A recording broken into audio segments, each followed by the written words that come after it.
Salabatpura police station ખાતે એક ગુનો નોંધવામાં આવ્યો છે।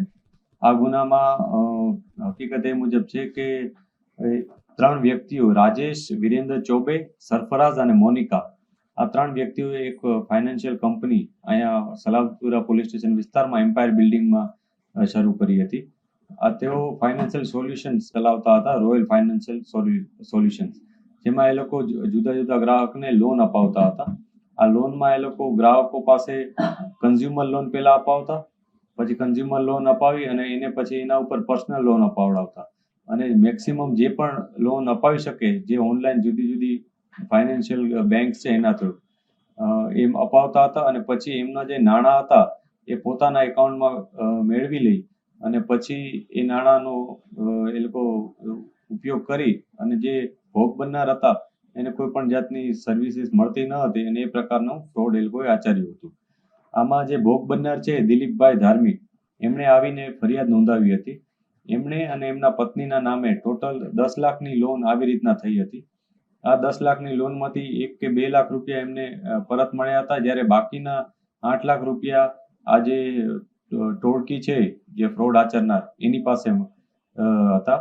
આ ઉપરાંત આ લોકોએ આવા જુદા જુદા 40 જેટલા લોકોને આવી રીતના ટાર્ગેટ કર્યા છે અને લગભગ 66 થી 67 લાખની એમાઉન્ટ આવી રીતના ફ્રોડ કરી અને મેળવી લીધેલ છે। આમાં એ લોકો એક વિશેષ પ્રકારની એમો વાપરતા હતા કે જેમાં પેમ્ફલેટ એ લોકો વેચતા હતા। પેમ્ફલેટમાં એ લોકો પોતાની જે સર્વિસીસ છે એનો ઉલ્લેખ કરી અને લોકોને પોતા સુધી પહોંચાડતા હતા। એના સુધી જે લોકો પહોંચે એ લોકોને વરાછામાં એક અજય વાગડિયા કરીને છે, અજય ગુણવંતભાઈ વાગડિયા, એ ફોન બુક કરીને પોતાનું એક શોપ ચલાવે છે, ત્યાં મોકલતા હતા।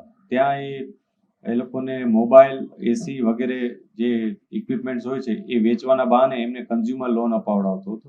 પછી ફોટો પડાવી અને કન્ઝ્યુમર લોન માટેના જે એમાઉન્ટ હતી એ અજયના ખાતામાં જતું રહેતું હતું અને આ લોન પછી જે ગ્રાહક હતા એને કોઈ વસ્તુ આપતા ન હતા, પરંતુ જે વસ્તુ જે ગ્રાહકના નામે લીધી હતી એ વસ્તુ બીજા કોઈને વેચી દેતા હતા। આ બીજો કોઈ એટલે એમનો જ પરિચિત વ્યક્તિ જે રાજુભાઈ આહિર ઉર્ફે મામા કરીને છે એને વેચતા હતા અને એ રાજુ અન્ય કોઈ વ્યક્તિઓને જે સામાન્ય ગ્રાહકો હોય અન્ય એને વેચી દેતો હતો સસ્તા ભાવે।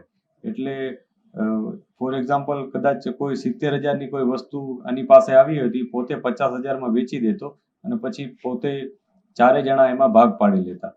એમાં ગ્રાહકો પાસે લઈ જનાર વ્યક્તિઓમાં સંતોષ સિંહ, ગોપાલ મીઠાઈલાલ ગુપ્તા કરીને છે। આ બે વ્યક્તિઓ ગ્રાહકોને ફોન બુક વાળા જે અજય છે એની પાસે પહોંચાડતા હતા। આ પ્રકારનું એક એમો વાપરી અને એક ષડયંત્રના ભાગરૂપે તમામે કાવતરું કરી અને લગભગ 66 થી 67 લાખ રૂપિયા લોકોના ફ્રોડ કરીને મેળવી લીધા હતા અને તેઓ અહીંથી નાસી ગયા હતા। પોલીસે ખૂબ જ મહેનત કરી અને 3 આરોપીઓની ધરપકડ કરી છે। એ 3 આરોપીઓમાં એકનું નામ અજય વાગડિયા, સંતોષસિંહ વાચસ્પતિસિંહ અને ગોપાલ મીઠાઈલાલ ગુપ્તા, આ 3ની ધરપકડ કરી છે। અન્ય જે આરોપીઓ છે કે જેઓ પોલીસ પકડની બહાર છે એને અત્યારે પોલીસ શોધી રહી છે।